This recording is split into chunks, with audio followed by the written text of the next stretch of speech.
Hey everybody, Ryan Phillips here from DVcreators, and what I want to do is show you how you can turn your ordinary video footage into awesome Hollywood production level video footage just with a simple filter.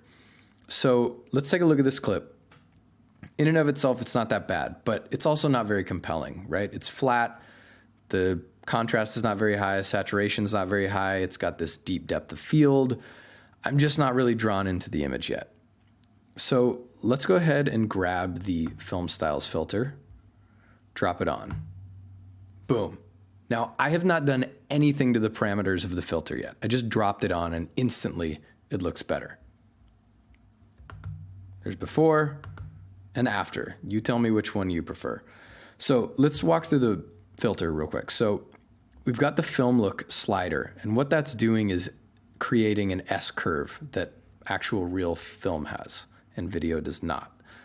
So as I increase this, you can see what it's doing to the colors there. It's adding a lot of contrast and picking up some saturation. So that's a little too far. There's nothing. So let's just bring it up just so that those colors pop and it gives it that rich color.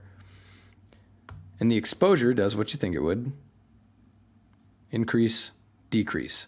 So the reason this is important is because let's say you've got a dark clip and you throw this filter on, and then right next to it, you've got a really bright clip and you throw this filter on. You want it to work for both clips. And so that's why this exposure slider allows you to adjust the filter for your footage. Now, what the restore shadows slider will do is bring back some information in the shadows that can be lost when you increase this film look. In this one, it doesn't particularly need it, but it can be really helpful on low-key footage. The saturation, there's black and white, there's all the way up. It's our Wizard of Oz look. Let's pull it back a little bit. And magic is really cool because it's gonna make the highlights glow. You get that great halation, those halos around the highlights. So there's nothing, and there's super glowy. It's like an 80s dream sequence. So I don't want it quite that high. Let's give it just a little bit of magic.